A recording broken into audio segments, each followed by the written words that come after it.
Ration വേണ്ട, pension വേണ്ട, current വേണ്ട, വെള്ളം ഞാൻ എവിടെ നിന്നെങ്കിലും കുടിച്ചോളാം, എനിക്ക് കിടക്കപ്പുറത്ത് വേണം. ഈ സ്മെല്ല് വന്നു കഴിഞ്ഞാൽ BJPക്ക് വോട്ട് ചെയ്തെന്ന് ഉറപ്പായി അവനെ അടിക്കും.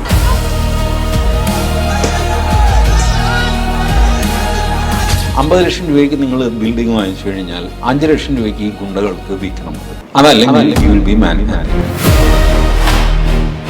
Just to take a video of what was happening inside. 3 ബെഡ്റൂമാണ് TMCയുടെ ഓഫീസ്.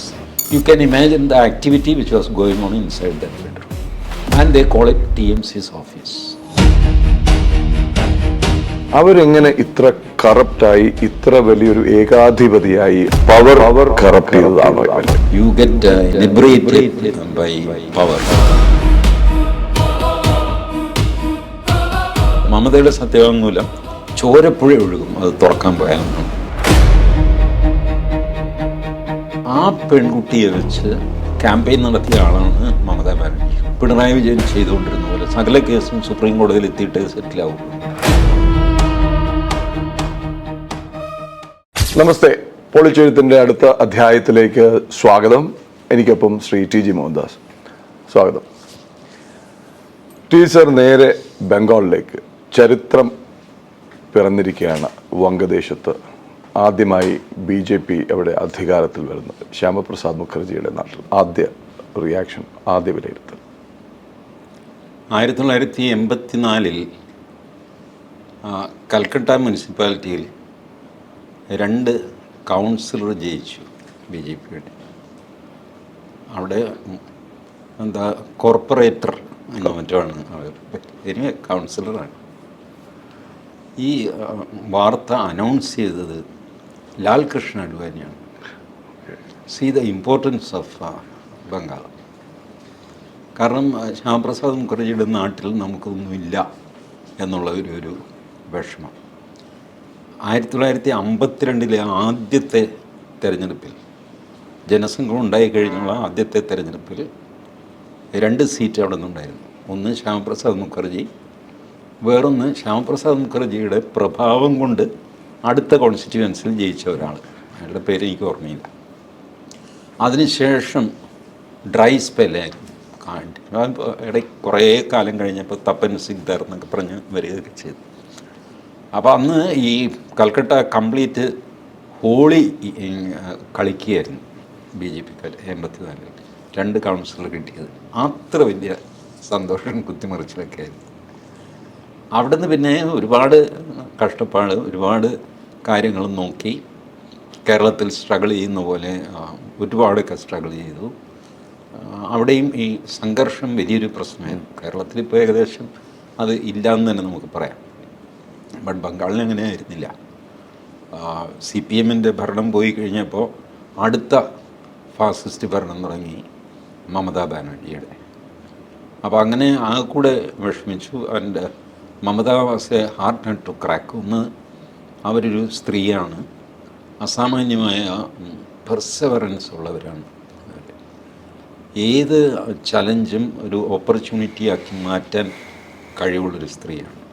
തനിക്കെതിരെ വരുന്ന എന്തിനേയും അവർ ഒഴിഞ്ഞു മാറിയിട്ടില്ല ഒരിക്കലും. ആ ഇഷ്യൂ അങ്ങ് പൊക്കോട്ടെ, ആ കാറ്റങ്ങടിച്ച് പോട്ടെ, അതില്ല അവർക്ക്. അവരെപ്പോഴും അതങ്ങ് ബ്ലോക്ക് ചെയ്തിട്ട് അതിൻ്റെ എന്താ catching the bull by its horn എന്ന് പറയുന്ന ആ സ്വഭാവത്തിൽ അങ്ങനെ ചെയ്യുന്ന സ്ത്രീ. It was very difficult. മാത്രമല്ല, ഈ CPMലെ ഗുണ്ടകളെല്ലാം CPM തോറ്റു കഴിഞ്ഞപ്പോൾ മമതാ ബാനർജിയുടെ ഗുണ്ടകളായിട്ട് മാറുകയും ചെയ്തു. ബംഗ്ലാദേശിൽ നിന്ന് നിരന്തരം നുഴഞ്ഞുകയറ്റം ഉണ്ടായി. ബംഗ്ലാദേശ് അതിർത്തിയിൽ ഫെൻസിങ്, വേലി കെട്ടാനായിട്ട്, വേലി എന്ന് പറഞ്ഞാൽ വെറുതെ നമ്മുടെ പത്തലിട്ട് വേലി കെട്ടുന്നതല്ലല്ലോ. അപ്പോൾ മറ്റേ military fencing is a big operation. അതിന് സ്ഥലം വേണം. 110 ഏക്കർ സ്ഥലം വേണം ത്രൂ ഔട്ട് ദ ബോർഡർ. സ്ഥലം എപ്പോഴും നമ്മളുടെ ഭരണഘടന അനുസരിച്ച് സ്റ്റേറ്റ് ഗവൺമെൻറ്റാണ്. സ്റ്റേറ്റ് ഗവൺമെൻറ് അത് കൊടുക്കില്ല. 110 ഏക്കർ വേണം. സെൻറ്റർ പുതിയൊരു നിയമം കൊണ്ടുവന്നു. ബൗണ്ടറിയിൽ നിന്ന് 50 മീറ്റർ, അത് കേന്ദ്ര സർക്കാരിൻ്റെ കീഴിലാണ്. എപ്പോൾ വേണമെങ്കിലും ഞങ്ങൾക്ക് അവിടെ എന്തും ചെയ്യാം എന്നൊക്കെ പറഞ്ഞിട്ട് മമത വിൽ നോട്ട് ബഡ്ജ്. എന്തും ചെയ്യാമെന്നൊക്കെ പറഞ്ഞ് നിങ്ങൾ നിയമം പാസ്സാക്കിയിട്ടുണ്ട്, പക്ഷേ എന്തെങ്കിലും ചെയ്യാൻ പോകുമ്പോൾ ഇവർ ലോക്കലി റെസിസ്റ്റൻസ് വരാൻ പാടില്ല.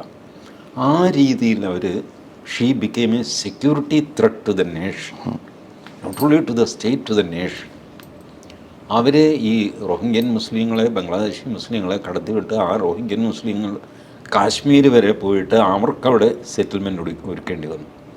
അവരെ തിരിച്ചുവിടാൻ സുപ്രീം കോടതി സമ്മതിക്കില്ല. ആർട്ടിക്കിൾ 14 തുല്യത എന്നൊക്കെ പറഞ്ഞിട്ട് അത് നമ്മുടെ ഹിമന്ത ബിശ്വ ശർമ്മ ആസാമിൽ അദ്ദേഹം പറയുന്നുണ്ടായിരുന്നു, ഞാൻ തോൽക്കാൻ പോകുന്ന ഒരു ഫൈറ്റ്, അതിൻ്റെ ബാറ്റിൽസ് ഞാൻ ജയിക്കുന്നു എന്നേ ഉള്ളൂ, വാറ് ഞാൻ ഒരിക്കലും തോക്കും. നിങ്ങൾക്ക് ലക്ഷക്കണക്കിന് നുഴഞ്ഞുകയറ്റക്കാരായ ബംഗ്ലാദേശി മുസ്ലിങ്ങളെ പുഷ് ബാക്ക് ചെയ്യാൻ പറ്റില്ല.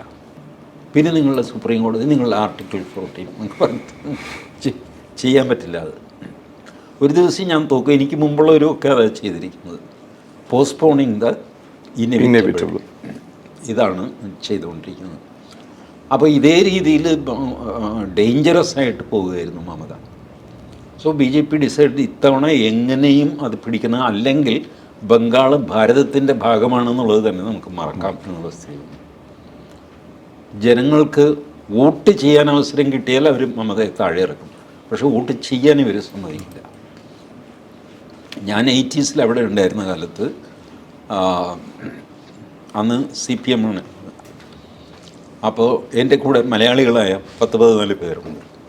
അതിൽ 12 പേര് ഞങ്ങളിപ്പം പ്രോജക്റ്റ് ദീർഘകാല പ്രോജക്റ്റാണ്, കുറേ കാലം അവിടെ താമസിക്കണം. അപ്പോൾ അവരുടെ പേര് വോട്ടർ പട്ടിക, അവിടുത്തെ വോട്ടർ പട്ടികയിൽ ചേർത്ത്. എന്നിട്ട് ഞങ്ങൾ വോട്ട് ചെയ്യാൻ പോവാണ്. ഇടതുപക്ഷം, കമ്മ്യൂണിസ്റ്റ് പാർട്ടിക്ക് വോട്ട് ചെയ്യുക, ഇടതുപക്ഷ, മതനിരപേക്ഷ, ജനാധിപത്യ, വർഗ, ബഹുജന എന്നൊക്കെ പറഞ്ഞിട്ട് പോയ പോലെ തിരിച്ചു വന്ന ആശയന്മാർ. ഞാൻ ചോദിച്ചു, എന്ത് പറ്റി നിങ്ങൾ ഇടതുപക്ഷ ബഹുജനം? അല്ല, അത് ഞങ്ങളവിടെ പോയപ്പോൾ വഴിയിൽ തന്നെ തടഞ്ഞു. നിങ്ങൾക്കൊരു കാര്യം ചെയ്യാം, ഇവിടെ നിന്ന് തന്നെ തിരിച്ചു പോകാം, നിങ്ങളുടെ വോട്ടൊക്കെ ഞങ്ങൾ വേറെ ചെയ്യുന്നുണ്ട്, ഒന്നുകിൽ തിരിച്ചു പോവുക, അല്ലെങ്കിൽ ദേ അവിടെ വലിയൊരു ഡ്രമ്മിൽ ബാരൽ ഉണ്ട്, അതിൽ ചാരായം നിറച്ച് വെച്ചിട്ടുണ്ട്, വൈകുന്നേരം വരെ ഇരുന്ന് അത് കുടിക്കാം, ഒരു TV വെച്ചിട്ടുണ്ട്. പഴയ കാലമാണല്ലോ, അന്ന് VCR ആണ്, വീഡിയോ കാസറ്റ് റെക്കോർഡ്. കാസറ്റ് ഏതെങ്കിലും സിനിമയുടെ ഒരു 10-15 എണ്ണം അവിടെ വെച്ചിട്ടുണ്ട്, ഏതെങ്കിലും എടുത്തിട്ട് അത് കാണാം. അങ്ങനെ കണ്ടുകൊണ്ടിരിക്കുന്ന ആൾക്കാരൊക്കെ അവരൊക്കെ വോട്ട് ചെയ്യാൻ വന്നവരാണ്. അതിൽ കവിഞ്ഞ വല്ല മോഹമുണ്ടോ എന്ന് ചോദിച്ചു. അതിൻ്റെ ഒരു മോഹമില്ല, ഞങ്ങൾ പൊക്കോളാം, പ്രാണനും കൊണ്ട് തിരിച്ചു വന്നു. This was what was happening at that time. ഈ EVM ഒന്നും വന്നിട്ടില്ല, ബാലറ്റ് പേപ്പറാണ്. അപ്പോൾ ദാറ്റ് വാസ് ബംഗാൾ. ഞാനിത് നേരെ കണ്ടിട്ടുണ്ട്. ഞാനൊരിക്കൽ കൽക്കട്ട ഹൗറ ഭാഗത്താണ് ബസ്സിൽ യാത്ര ചെയ്യുമ്പോൾ അവിടെ ഈ സ്ത്രീകൾക്കും പുരുഷന്മാർക്കും ഏത് സീറ്റിൽ വേണമെങ്കിലും ഇരിക്കാം, സ്ത്രീകളുടെ അടുത്ത് നമുക്ക് ഇരിക്കാം, പ്രശ്നമൊന്നുമില്ല. പക്ഷേ എനിക്ക് കേരള കോംപ്ലക്സ് ഉള്ളതുകൊണ്ട് ഞാൻ ഇരിക്കാറില്ല, ഞാൻ അവരുടെ അടുത്തിരിക്കില്ല. ഞാൻ പുറകിൽ എവിടെയെങ്കിലും പുരുഷന്മാരിരിക്കുന്നിടത്ത് ഞാനിരിക്കുള്ളൂ. അപ്പോൾ അങ്ങനെ ഞാനിരിക്കുമ്പോൾ തൊട്ട് മുമ്പിൽ ഒരു പുരുഷൻ ഇരിക്കുന്നു. ഇടയ്ക്ക് ആ സ്ത്രീ എണീറ്റിട്ട് ബംഗാളിയിൽ എന്തോ വലിയ ബഹളം വെച്ചിട്ട് പുരുഷന് 1-2 അടിയും കൊടുക്കുന്നു. ഇവരടിച്ച് അപ്പം തന്നെ വേറെ കുറച്ച് പേര് ബംഗാളിയിൽ, എനിക്ക് ആ ബംഗാളിയുടെ അറ്റവും മൂലയൊക്കെ അറിയാമെന്നല്ല, അത് പ്രശ്നം എന്താണെന്ന് മനസ്സിലായില്ല. ഇയാളെ തല്ലി വണ്ടി ഒരു സൈഡിൽ ഒതുക്കി അയാളെ ഇറക്കി വിട്ടു.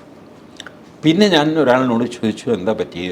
അപ്പോൾ പറഞ്ഞു, ഇവിടെ സ്ത്രീകൾക്ക് നിങ്ങൾക്ക് അടുത്തിരിക്കുകയൊക്കെ ചെയ്യാം, പക്ഷേ അവരെ തുടരുത്, ഒരു ബാഡ് ടച്ച് ഉണ്ടാവരുത്. ബാഡ് ടച്ചും ഗുഡ് ടച്ചും സ്ത്രീകൾക്ക് നന്നായിട്ട് തിരിച്ചറിയാം. കൈ മുട്ടിയതാണോ മനഃപൂർവ്വം മുട്ടിച്ചതാണോ എന്നവർക്ക് തിരിച്ചറിയാം, തല്ല് കിട്ടും. അങ്ങനെ സ്ത്രീകളോടൊരു പ്രത്യേക ബഹുമാനം അവർക്കുണ്ട്. സ്ത്രീ ഒരു ഡിസ്പ്യൂട്ട് റേസ് ചെയ്ത് പിന്നീടാണ് ഇപ്പോൾ ഈ നിയമമൊക്കെ വരുന്നത്. ഒരു റേപ്പ് കേസിൽ വിക്റ്റിം പറയുന്ന മൊഴിക്ക് വിശ്വാസ്യതയുണ്ട്, വിക്റ്റിം നുണ പറയില്ല എന്നാണ് അതിൻ്റെ assumption. Unless you have overwhelming evidence against her statement, U will be in jail. ആ നിയമം കൊണ്ടുവരുന്നൊക്കെ എത്രയോ വർഷം കഴിഞ്ഞിട്ടുണ്ട്. ബംഗാളിൽ അലിഖിതമായ ആ നിയമം ഉണ്ടായിരുന്നു.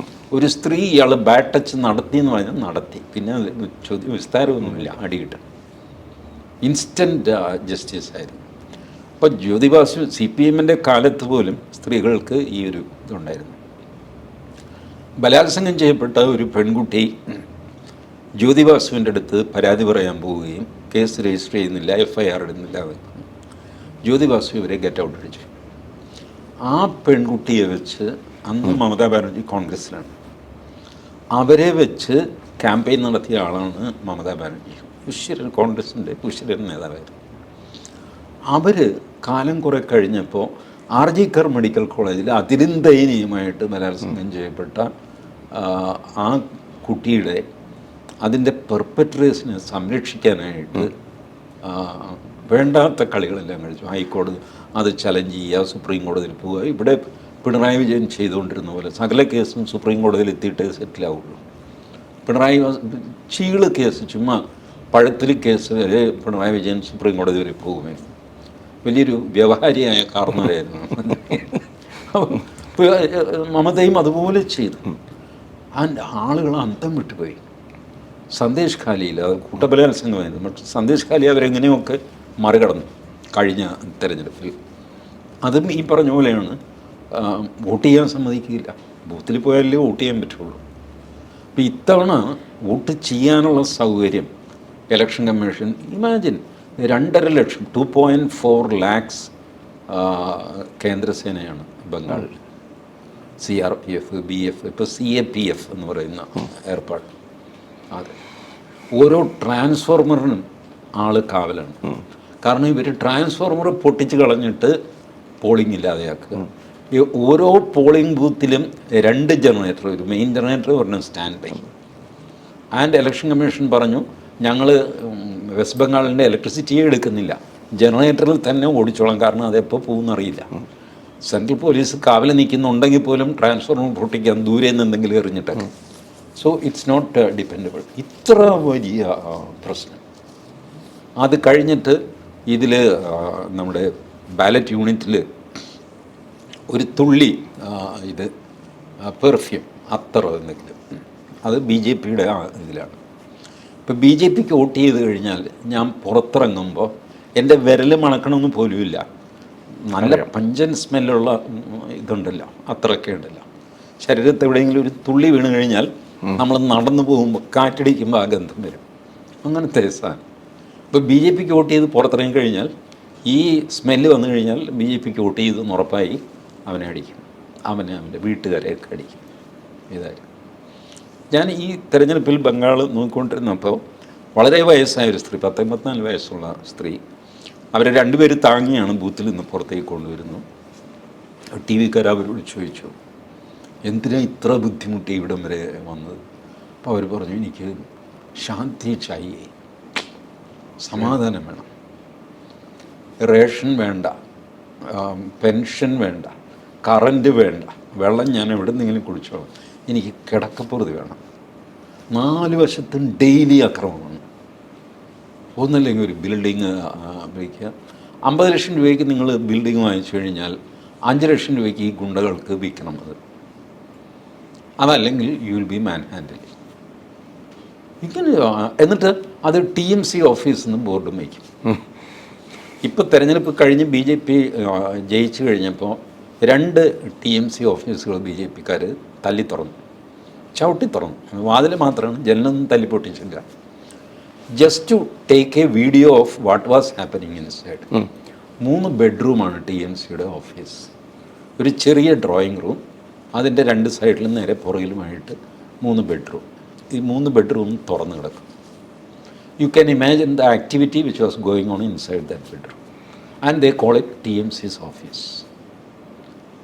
വെറുതെ കിടക്കുന്ന ഗ്രൗണ്ട്, പിള്ളേർ കളിക്കുന്ന ഗ്രൗണ്ട്, അവിടെ വന്നിട്ട് നമ്മുടെ ഇവിടെ BJP ബുക്ക്ഡ് എന്ന് ഭിത്തിയിൽ എഴുതി വയ്ക്കുക വെച്ചാൽ ചുമരെഴുതാൻ.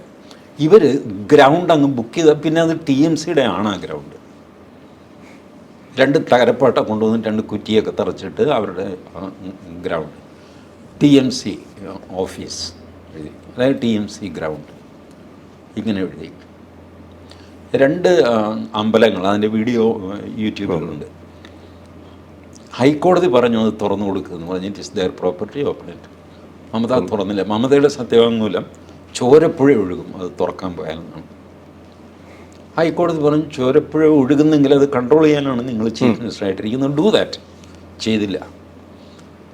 റിസൾട്ട് വന്ന ദിവസം രാത്രി ഹിന്ദുക്കൾ പോയിട്ട് ഇത് ചവിട്ടി തുറന്നു. ബാരിക്കേഡൊക്കെ മാറ്റിയിട്ട് അമ്പലം തുറന്നതായിട്ട് പ്രഖ്യാപിച്ചു. വലിയ തുള്ളിച്ചാട്ടം, മ്യൂസിക്കൊക്കെ. This was the terror which was created by Mamata. Imagine, ആ സ്ത്രീ മുഖ്യമന്ത്രിയുടെ ഓഫീസിലാണ് ഇരിക്കുന്നത് വെച്ചോ, എന്നിട്ട് പറയാണ് ഞാനിവിടെ നിന്ന് ഇറങ്ങുന്നില്ല. What will you do? പോലീസിനെ കൊണ്ടുവന്ന് എടുത്ത് പൊക്കി ഇറക്കണം. പ്രിസൈസ്ലി അവരുടെ ആവശ്യം അതാണ് താൻ. അതിൻ്റെ വീഡിയോ അത് വൈറലാവണം. She is preparing for 2029 elections. Lok Sabha തെരഞ്ഞെടുപ്പിനുള്ള തയ്യാറെടുപ്പാണ് സ്ത്രീ നടത്തുന്നത്. നിയമസഭ മുഴുവനായിട്ടില്ല. അതിന് മുമ്പ് തന്നെ അടുത്ത തെരഞ്ഞെടുപ്പിന് അവർ തയ്യാറെടുക്കുന്നു. അടുത്ത യുദ്ധത്തിനുള്ള പടപ്പുറപ്പാടാണ്. ഞാൻ തോറ്റിട്ടില്ല, 100 സീറ്റ് ഇലക്ഷൻ കമ്മീഷൻ കട്ടുകൊണ്ട് പോയി. ഇതാണ് ആരോപണം. എനിക്കറിയില്ല സീറ്റ് എങ്ങനെയാണ് കാക്കുന്നത്. ഇതുവരെ വോട്ട് ചോരിയാണ്. ഇപ്പം സീറ്റ് ചോരിയാണ്. സീറ്റ് മോഷിച്ചുകൊണ്ട് പോയി. ആൻഡ് ഇല്ലോജിക്കലായിട്ടുള്ള കാര്യം പറയും. അതിൻ്റെ കൂടെ അവർക്ക് ഈ ബംഗ്ലാദേശി മുസ്ലിംസിൻ്റെ സപ്പോർട്ടുണ്ട്. 10,000 പേര് ഇവിടെ വാടാന്ന് പറഞ്ഞു കഴിഞ്ഞാൽ 10,000 പേര് അവിടെ വരും. ഇപ്പോൾ സംഭവിക്കുന്നതെന്ന് വെച്ചാൽ അവരുടെ ആൾക്കാർ കുറേശ്ശെയായിട്ട് കുറയാൻ തുടങ്ങി. ഭരണം മാറിയെന്ന് അവർക്ക് മനസ്സിലായി. ഗുണ്ടകളാണെങ്കിലും അവന് വിവരമുണ്ടല്ലോ, എടാ ഇനിയിപ്പോൾ പോലീസ് വേറൊരു രീതിയിലായിരിക്കും ഇടപെടുന്നത്. മാത്രമല്ല ഇവർ പറഞ്ഞ് പേടിപ്പിച്ചുകൊണ്ടിരുന്നത് കേന്ദ്രസേന നാളെ പോവും തെരഞ്ഞെടുപ്പ് കഴിഞ്ഞാൽ, ഞങ്ങൾ ഇവിടെയൊക്കെ തന്നെ ഉണ്ടാകും. ഇതായിരുന്നു. അമിത്ഷാ പബ്ലിക്കായിട്ട് പറഞ്ഞു കേന്ദ്രസേന ഇവിടെയൊക്കെ തന്നെ ഉണ്ടാവും, ഉടനെ ഒന്നും പോകണില്ല. They are not going to go. അവിടെ എറ്റേണലി അവരവിടെ സ്റ്റേ ചെയ്യാനൊന്നും പോകുന്നില്ല. ബട്ട് തെരഞ്ഞെടുപ്പ് കഴിഞ്ഞു എന്ന് പറഞ്ഞിട്ട് കേന്ദ്രസേന പൊടിയും തട്ടി പോകാൻ പോകുന്നില്ല, ഇവിടെയൊക്കെ തന്നെ ഉണ്ടാകും കേട്ടോ. അപ്പോൾ ഇവരുടെ ഈ ക്രൗഡ് കുറയാൻ തുടങ്ങി. പബ്ലിക്കായിട്ട് മമതാ ബാനർജി തൊഴുത് പിടിച്ചൊരു വീഡിയോ ഇറക്കി അവരുടെ വർക്കേഴ്സിന് വേണ്ടിയിട്ട്. നിങ്ങളെല്ലാവരും ഈ കൗണ്ടിങ് സെൻറ്റർ അവിടെ വരണം, എല്ലാവരും രാപകലില്ലാതെ അവിടെ കാവൽ നിൽക്കണം എന്നൊക്കെ തൊഴുത് പിടി. ആദ്യമായിട്ടാണ് ഞാൻ അവർ തൊഴുന്നത് കാണുന്നത്. പ്രസിഡന്റ് ദ്രൗപദി മുർമു വന്നിട്ട് അവർ തൊഴുതില്ല, അവർ പോയില്ല പ്രോഗ്രാം. മാത്രമല്ല അതിൻ്റെ വെന്യൂ ചേഞ്ച് ചെയ്തു ലാസ്റ്റ് മിനിറ്റിൽ. Can you imagine? ഇന്ത്യൻ പ്രസിഡൻറ്റിൻ്റെ പ്രിയോറിറ്റി മാറ്റിയിട്ട് ഫോർ സെക്യൂരിറ്റി റീസൺസ് അതിൽ ചെറിയൊരു ഗ്രൗണ്ടിലേക്ക് അവരുടെ മാറ്റി. അവർ ഗ്രേഷ്യസ് ആയതുകൊണ്ട് അവരന്നേരം ഒന്നും മിണ്ടിയില്ല. ബട്ട് പോയി കഴിഞ്ഞിട്ട് she sent a letter, what you did was absolutely unfair to the Indian president. ഇങ്ങനെ ഈ ഞാൻ ബഹുമാനിയ ഞാൻ ആരെയും തൃണമൽ എന്നുള്ള രീതിയിൽ തൃണമൂൽ കോൺഗ്രസിനെ കൊണ്ടുപോയി ആ സ്ത്രീ. 15 വർഷം ഭരിച്ചു. ജനങ്ങളുടെ അടുത്ത് നിന്ന് തിരിച്ചടി ഉണ്ടാകുമെന്നും ജനങ്ങൾക്ക് മടുത്തു തുടങ്ങിയെന്ന് ഉറപ്പായപ്പോഴും കൗണ്ടർ പൊളിറ്റിക്കൽ മൂവ്മെൻറ്റ് തുടങ്ങിയപ്പോഴും അവർ പിടിച്ചു നിന്നത് അങ്ങ് നേരത്തെ ഒന്ന് സൂചിപ്പിച്ച പോലെ ഒരു വ്യാജ വോട്ട് ബാങ്ക് ഉണ്ടാക്കിയിട്ടാണ്. SIR അതിൽ വഹിച്ച പങ്ക് ചെറുതല്ല. അപ്പോൾ അവിടെ ശ്രദ്ധിച്ചൊരു കാര്യം, ഏറ്റവും അധികം ശബ്ദമുണ്ടാക്കി സ്വാഭാവികമായിട്ടും ഇവിടെ നമ്മുടെ നാട്ടിലെ മെയിൻ സ്ട്രീം എന്ന് പറയുന്ന മാധ്യമങ്ങളൊക്കെ വല്ലാതെ നിലവിളിച്ചു, വോട്ട് നഷ്ടപ്പെട്ടു, ഇത്ര ലക്ഷം പേരൊക്കെ. ഒപ്പം രാജ്യാന്തര തലത്തിൽ നിലവിളിച്ചതിൽ അൽ ജസീറ ഉണ്ടായിരുന്നു.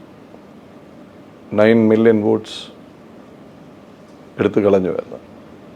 അപ്പോൾ 1 SIR-ഉം 2 കേന്ദ്രസേനയുടെ സാന്നിധ്യവും വഹിച്ച പങ്ക് ചെറുതാണ്. കേന്ദ്രസേനയുടെ പങ്കാണ് ഏറ്റവും വലുത്. SIR was a process which was to be done. അത് എല്ലാ സ്ഥലത്തും ഇലക്ഷൻ കമ്മീഷൻ ചെയ്തു. കേരളത്തിൽ SIR ഉണ്ടായില്ല. Those who have lost, those who won. That's all. Irrespective of that SIR എല്ലാ സ്ഥലത്തും ഉണ്ടായി. സോ കേരളത്തിൽ BJP തോറ്റു അല്ലെങ്കിൽ CPM തോറ്റത് SIR കാരണമാണ് അല്ല, കോൺഗ്രസ് ജയിച്ചത് SIR കാരണമാണ്.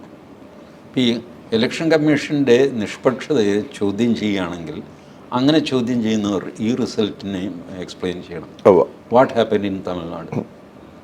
അവിടെ എന്താ ഇലക്ഷൻ കമ്മീഷൻ കളിച്ച് BJP അങ്ങ് ജയിക്കാഞ്ഞത്? ബംഗാളിൽ ചെയ്യാമെങ്കിൽ തമിഴ്നാട്ടിലും ചെയ്യാമല്ലോ, കേരളത്തിന് ചെയ്യാമല്ലോ. അപ്പോൾ അതൊരു നിലനിൽക്കുന്ന ആരോപണമല്ല. കേന്ദ്രസേനയെ ഇറക്കേണ്ടി വന്നത് ഈ ഗുണ്ടാപ്പണി കാരണമാണ്. അതല്ലെങ്കിൽ തന്നെ Bengal was always violent. CPM അധികാരത്തിൽ നിന്ന് പോകുന്ന ആ സമയം ആലോചിച്ച് നോക്കുക. നന്ദിഗ്രാമിലെയും സിംഗൂറിലെയും വെടിവെപ്പ്, that was the last straw on the camel's back. അതിലും ഹീറോയിൻ മമതയായി. അങ്ങനെയാണ് മമതയ്ക്ക് ഇവരെ റീപ്ലേസ് ചെയ്യാൻ പറ്റിയത്. സോ അന്നും ഒക്കെ ബംഗാളിൽ വയലൻസ് ഉണ്ട്. ഇതേ വയലൻസ് വെച്ചാണ് ഇവർ നാട്ടുകാരെ ഭയപ്പെടുത്തിക്കൊണ്ടിരുന്നത് CPM ഭരിക്കുമ്പോൾ. എൻ്റെ ഫ്രണ്ട് ഒരു മിത്ര വലിയ കടുത്ത ഇതായിരുന്നു, CPM കാരനായിരുന്നു. ഞാൻ പറഞ്ഞു, നിങ്ങൾക്കിത് അനുഭവിച്ച് മനസ്സിലാവും. നിങ്ങൾക്ക് എന്തറിയാം, നിങ്ങൾ കേരളത്തിൽ നിന്ന് എൻ്റെ അടുത്ത് വന്ന് ഗീർവാണ് അടിക്കാതെ. ഞാൻ പറഞ്ഞു ശരി, ഞാൻ വിട്ടേക്കുന്നു. കുറച്ച് നാൾ കഴിഞ്ഞിട്ട്, അധിക സമയം എടുത്തില്ല, 6 മാസം കഴിഞ്ഞിട്ട് അയാൾ എന്നോട് പറഞ്ഞു, മോഹൻദാസ് പറഞ്ഞത് ശരിയാണ്.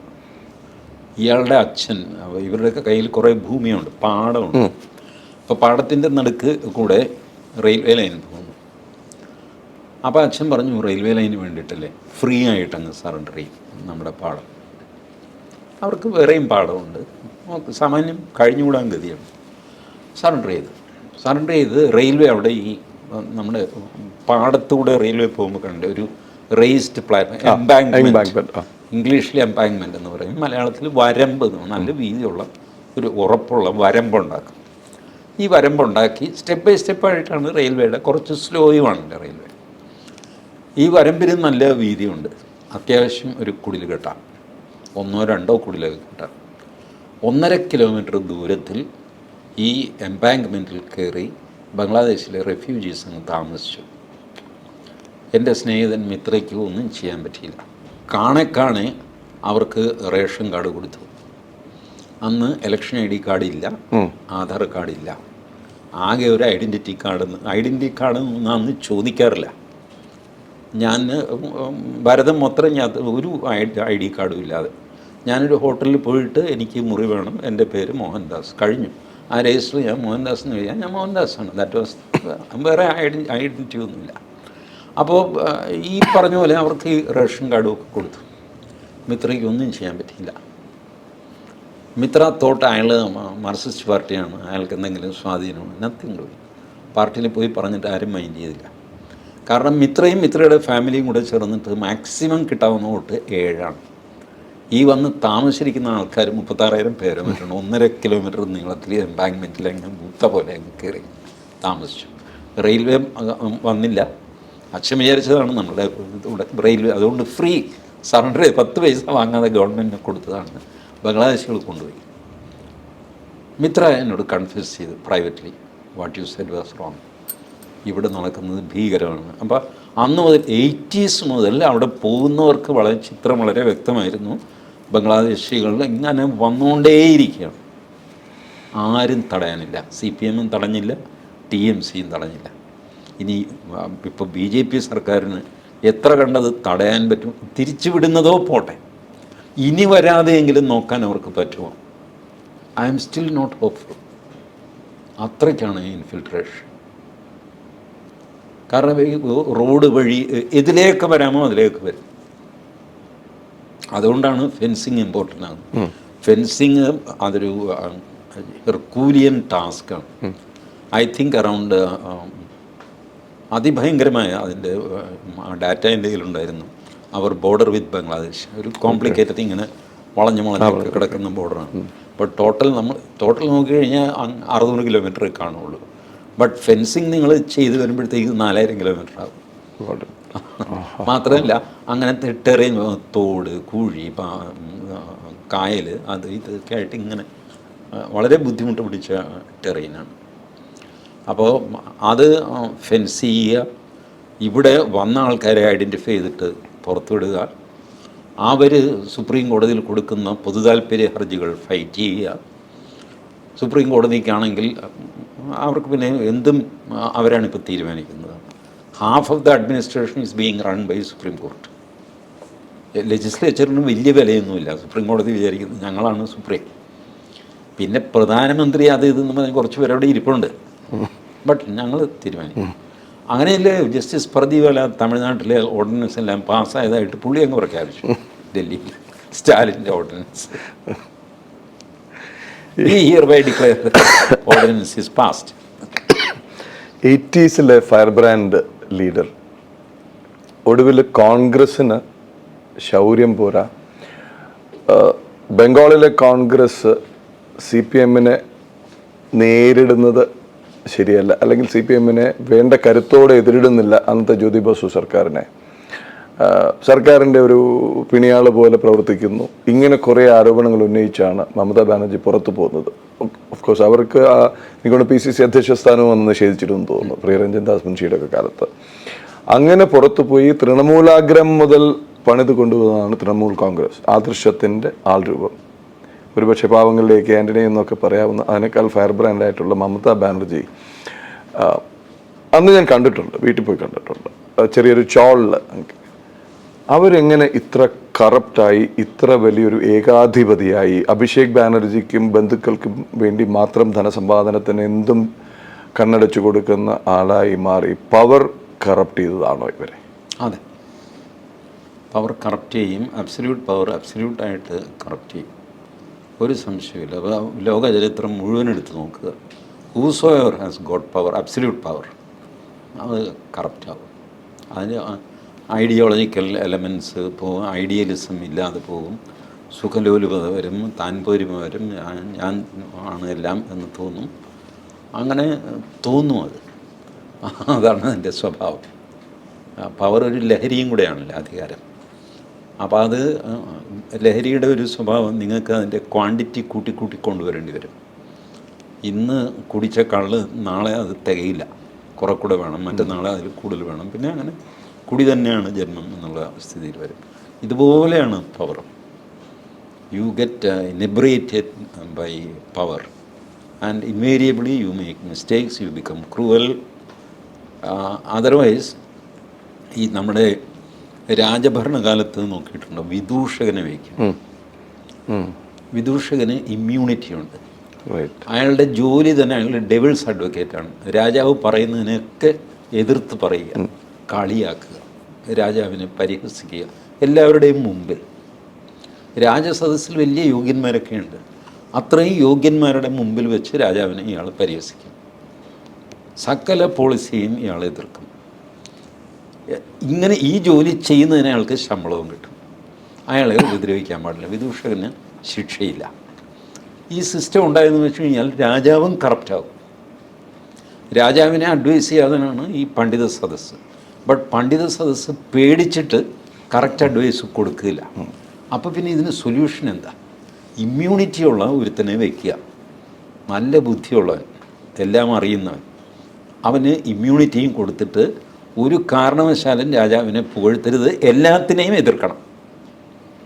അപ്പോൾ എതിർത്ത് കഴിയുമ്പോൾ രാജാവ് ഈ പണ്ഡിതന്മാരോട് ചോദിക്കും, ഈ പറഞ്ഞതിനകത്ത് കാര്യം വല്ലതും ഉണ്ടോ? അപ്പോൾ അവർ പറയും ഉണ്ട്. ഉണ്ട്. കാരണം ഇവൻ പറഞ്ഞു, രാജാവിന് തോന്നുകയും ചെയ്തു, ഇനിയിപ്പോൾ നമുക്ക് ധൈര്യമായിട്ട് ഇത് പറയാം. അങ്ങനെയാണ് ഇത് മാനേജ് ചെയ്തുകൊണ്ടിരുന്നത്. നിർഭാഗ്യവശാൽ മമതയ്ക്കൊരു വിദൂഷകൻ ഇല്ലാതെ പോയി. അല്ല, ഒരു വിദൂഷകൻ ഇപ്പോൾ ഒരു തമാശക്കാരനാണ്.